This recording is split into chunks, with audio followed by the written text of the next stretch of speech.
Capítulos 992 e 993. A luta entre os 9 bainhas e o Kaido chegou no momento decisivo. Acompanhe aí.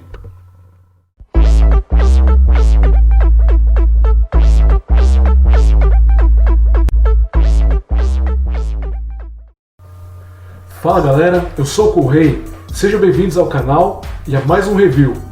Eu atrasei o review do capítulo 992, mas para compensar, já vou fazer o review do 993 junto com esse. Então, vamos lá. Capítulo 992. Começou surpreendendo, com uma cena que nos leva a crer na traição da Big Mom. Eu achei estranho que tudo que ela passou com os chapéus de palha não criou nela nenhuma vontade de se vingar. Eu posso estar errado, mas parece que a característica principal dela, o descontrole, não existe. Ela está bem controlada ao conversar com o Peróspero e com o Marco. Nessa conversa ficou claro que ela tem o desejo de se tornar o rei dos piratas, e para fazer isso é óbvio que a aliança dela não terá uma duração grande. Já o Kaido, não. Ele só quer causar destruição, aparentemente. Por isso ele aceitou se aliar com ela, mas a traição é algo lógico, que justifica o desejo dela e também a razão pela qual ela ainda não se mostrou ativa na guerra. Então, ok, aceitável. Mas acho que ela poderia apresentar mais os traços que ela apresentou desde Whole Cake Island. Todo mundo espera uma Big Mom descontrolada, destruidora. Mas mesmo tendo sido feita de boba pelos Mugiwaras, ela está calma, tranquila. Marco se aliando ao Peróspero. Eu não achava que isso aconteceria, mas ficou claro que sim.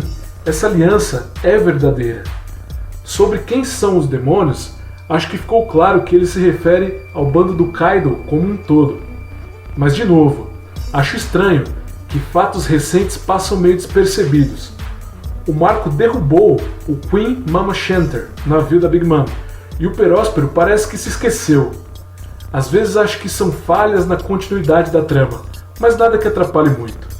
Falando do Marco, uma curiosidade é que ao mesmo tempo que ele não se vê amarrado com as ideologias do finado Pops, ele ainda está cumprindo uma das últimas vontades dele, que era apoiar o Luffy. Agora, temos aí uma provável luta a caminho. Carrot versus Peróspero. Será que rola? Vingar o Pedro é um objetivo nobre, mas particularmente eu acho que tinha que ter mais construção nesse aspecto. Mas ok. E apesar de pensar que o Peróspero é muito forte, no nível de Sweet Commander, sendo um dos primeiros filhos e tudo mais, a questão é que a Carrot e a Wanda ainda não estão no modo Sulong, e isso pesaria numa luta. As duas Sulong contra ele, acho um confronto até equilibrado. Seguindo, temos a Black Maria, ou em um bom japonês, Bureko Maria. Ela se escondeu junto com outras cortesãs. Uma Tobiropo fugindo da luta, é um pouco estranho isso, mas acho que essa cena, embora distante da luta dos samurais contra o Kaido, reflete a postura dela em relação ao Kaido de total confiança. E confiança, aliás, é o que geralmente os vilões de One Piece apresentam o tempo todo. Mas entendendo que a postura dela mostra quase que um foreshadow de que não há motivos para se preocupar quanto ao Kaido, isso significa que ele estar apanhando no momento pode ser uma coisa que vai passar, e com certeza vai passar em breve. Depois a gente vê também a Shinobu. Ela está fugindo da Yamato.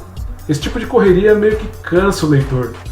Eu acho que vai ter algum tipo de surpresa quando a Yamato e o Momonosuke finalmente conversarem. Aí essa parte vai ter algum tipo de valia. E agora, o ponto alto do capítulo 992. A luta dos 9 bainhas contra o Kaido. E sobre essa luta eu tenho algumas considerações. Izo parece que tomou o posto do Kanjuro no grupo. Isso é bom, porque o Izo é um personagem legal. E o número 9 se mantém, os 9 bainhas. E ao melhor estilo Ben Beckman, ele usa armas de fogo. Acho bem legal o estilo de luta de personagens assim. Nekomamushi. Ele acertou um golpe incrível. O Kawamatsu também. Fez até o Kaido cuspir sangue. Tudo bem que depois ele tomou um mega tapa, mas ok. Mas o Oda evidenciou muito através dos piratas random que eles acertaram o invencível Kaido, Não que esteja chovendo no molhado aqui com essas afirmações, mas isso é um recurso de escrita que na verdade está indicando que essa premissa de invencível logo mais vai ser comprovada. Com Inuarashi, isso vem à tona de novo, porque ele fincou a espada que ele usa na perna, ele fincou no corpo do Kaido, penetrando a pele supostamente impenetrável. O Kaido aparentemente está sofrendo danos, mas não tão fortes. Apesar dos machucados, o Kaido é um Zoan, ele vai se recuperar. Eu gostei do Izo e da Kiko atacando juntos, foi bem legal. Eu curti esse quadro. O Raizo usando os pergaminhos, muito engraçado ele correndo, foi muito bom também. Interessante que os bainhas aprenderam o Ryuo com o Oden e também o seu estilo Nitoryu. Isso confirma, uma vez mais, o porquê de eles acertarem o Kaido. E dessa vez o golpe foi o mesmo do capítulo 970. De início, eu achei que tinha um problema com os níveis de poder nessa luta. Kaido derrotou o Luffy com um golpe só. Então os bainhas seriam mais fáceis de se derrotar, certo? O que está em questão aqui é a estratégia. Luffy foi imprudente. Os 9 bainhas têm um plano. E são 9 pessoas. Kaido não consegue focar em um só para atacar, que logo vem outro para distrair ele. Os bainhas não são mais fortes que o Luffy Gear 4, por exemplo, individualmente falando, mas juntos a combinação chega a ser quase tão letal quanto o próprio Oden. Enquanto eu li o capítulo, eu me lembrei de alguns paralelos, nada confirmado, né? Mas só para ilustrar mesmo. Primeiro, o Wano é similar a Thriller Bark em alguns aspectos. O Kaido seria um paralelo do Wars. A luta dos bainhas em grupo seria um paralelo com o bando se juntando para derrotar o Wars, e isso foi notado pelo próprio Luffy no capítulo 990. Temos até mesmo uma coincidência com números. Oden mais 9 bainhas, considerando o Izo no lugar do Kanjuro, é similar ao Luffy mais seus 9 companheiros atuais. E ainda as habilidades dos bainhas também lembram um pouco as habilidades dos chapéus de palha. Por exemplo, o golpe de espada do Neko lembra o estilo do Zoro. O Ino chutando, apesar de ter uma espada na perna, lembra o estilo do Sanji. A Kiko com um golpe que faz referência ao gelo é parecido um pouco com o que o Brook faz. O Izo possivelmente fazendo referência ao Sop, porque ele está atirando, né? Com características de um atirador igual a do próprio Sop. O Raizo faz referência a Nami, mais ou menos, né? Correndo enquanto luta. Enfim, parece que o Oda mostrou um pouco esse paralelo. Mas o que dá pra dizer com esse capítulo é que os 9 bainhas são mais fortes que os 9 chapéus de palha. Ou seja, esse paralelo indicaria que os 9 bainhas têm uma força da qual os 9 chapéus de palhas ainda vão chegar. Ou seja, eles precisam evoluir seu nível de força para um patamar igual ou superior no futuro, acredito, aos 9 bainhas. Os bainhas mais o Oden poderiam ter vencido o Kaido 20 anos atrás? Essa é uma pergunta interessante, talvez. O problema foi que no capítulo 970 eles tiveram distrações no meio da luta, preocupações como Monosuke, por exemplo, e foram enganados por um usuário do clã Kurozumi, que se passou pelo Momo. Fora isso, o Queen e o King atuaram diretamente anulando os bainhas na primeira luta de 20 anos atrás. Por isso eles não conseguiram derrotar o Kaido na ocasião. Alguns dos bainhas estão muito mais experientes e fortes agora, mas acho que agora o Kaido vai parar com a brincadeira. Eles já tiveram seu momento de protagonismo, e em breve acho que saberão o que o desespero de enfrentar um dos Yonkou é na verdade. Lembrando que a Black Maria, talvez ela esteja sossegada porque confia no Kaido. E essa pode ser uma dica de que logo ele vai mostrar o porquê dessa confiança. Pode ser uma coisa só da minha cabeça, mas me parece que a forma dragão do Kaido não está sendo muito vantajosa numa luta como essa. Se ele voar e atacar de longe, aí sim, será difícil de enfrentar ele. Mas no mano a mano, acho que a forma dragão, ainda mais pelo tamanho de um dragão, torna ele um alvo fácil. Por isso, eu aposto que a forma híbrida dele vai ser a sua forma mais forte numa batalha direta. Não sei se existe uma regra de que as Zoans têm a sua força máxima quando eles estão totalmente transformados. Só que no caso do Kaido, acho que será assim. A forma híbrida vai acabar sendo mais forte do que a forma totalmente transformada.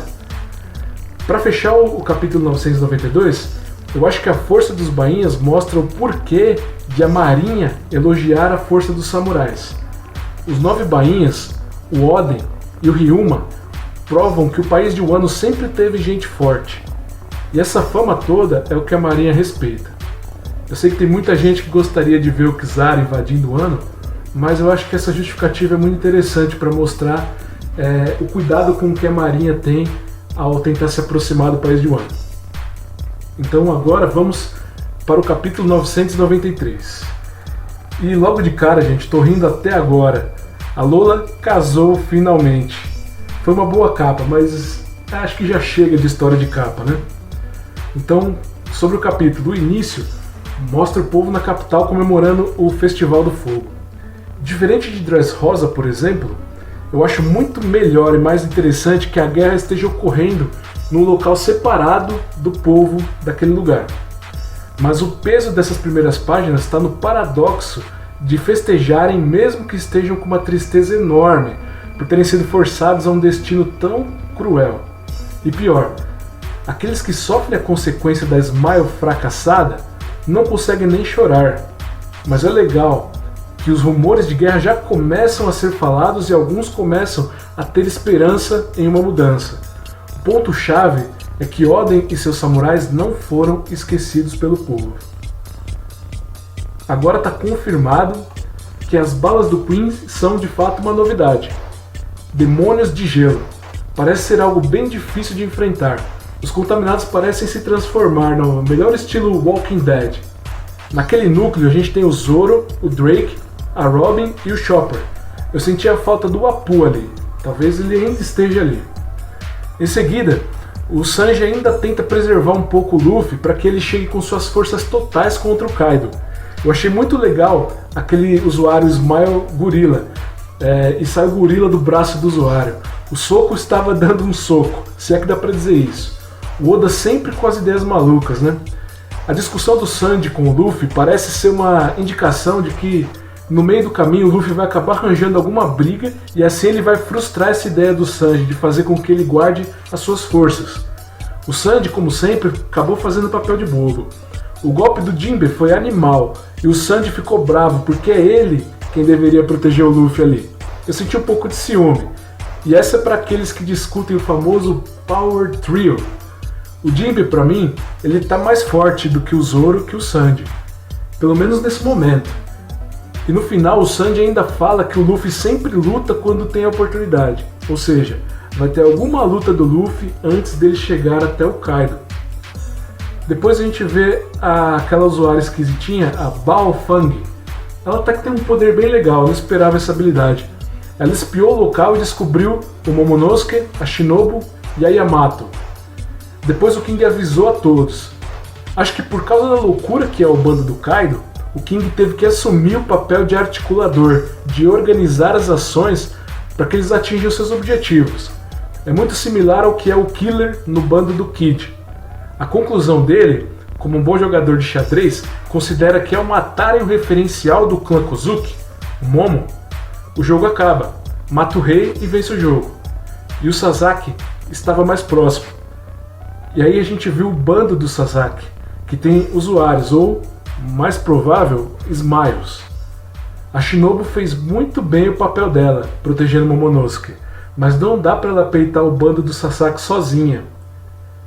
Mas o que eu mais esperava finalmente aconteceu, que é a interferência da Yamato. Agora ela vai dar pra gente uma chance de ver o poder dela em luta. Eu acho que ela vai solar o bando e vai ter uma luta mais de igual para igual contra o Sasaki. Só faço o que um Kozuki deveria fazer pelo outro, lutar. Essa frase aí até que parece uma frase legal, mas essa insistência dela em ser o Oden ainda não me convenceu. Eu espero que o Oda desenvolva isso, porque até agora está bem fraca essa determinação dela, pelo menos na minha opinião. E começa a virada, meus amigos. Kaido elogia, reconhece, mas a história dele é com o Oden. E nas palavras dele, um samurai como Oden nunca mais aparecerá. Foram só danos superficiais, e o poder dos bainhas não foi suficiente para abrir a velha ferida. Agora sim, Kaido está agindo como um dos Yonko. Se não funcionou os raios e nem o fogo, ele optou por um golpe cortante, até agora ainda não mostrado. Ele surpreendeu os bainhas, vejam só o erro deles. Novamente, o excesso de confiança compromete demais as coisas. Eles pensaram que os danos causados eram profundos e que agora poderiam cortar a cabeça do Kaido para finalizar. E se posicionaram todos de frente para o Kaido, um grande erro, ou seja, viraram alvo fácil do Kaido. O que eu estou mais curtindo nessa luta é que a estratégia está fazendo toda a diferença. Primeiro foi a favor dos bainhas, agora com um golpe novo e num posicionamento correto para ter a vantagem, o Kaido se mostra superior. As espadas de vento são o começo da virada do jogo. Vejam também que alguns dos samurais tiveram a sorte de ter rochas na frente deles, o que pode ter ajudado a suportar o golpe ou a desviar essa onda de espadas de vento. Mas infelizmente não foi o caso da Kiko. Meus amigos, o golpe foi tão poderoso que cortou a espada dela e talvez tenhamos aí mais um personagem para o clube do Shanks. Mais um sem braço. O Law escapou dessa em Dressrosa, e talvez ele até possa ajudar a Kiko, mas as circunstâncias da batalha e da trama, elas exigem uma tensão, um medo, e recolocar o braço agora acabaria com tudo isso. Achei esse quadro final, de verdade, uma obra-prima. Finalmente acordaram o demônio. E é isso por enquanto, galera. Obrigado por acompanhar o canal. One Piece está a cada capítulo agradando mais, construindo uma guerra que será memorável, com toda certeza. Deixe seus comentários, se inscreva no canal caso não seja inscrito e ative as notificações para acompanhar mais do nosso conteúdo. Valeu por assistir e até mais!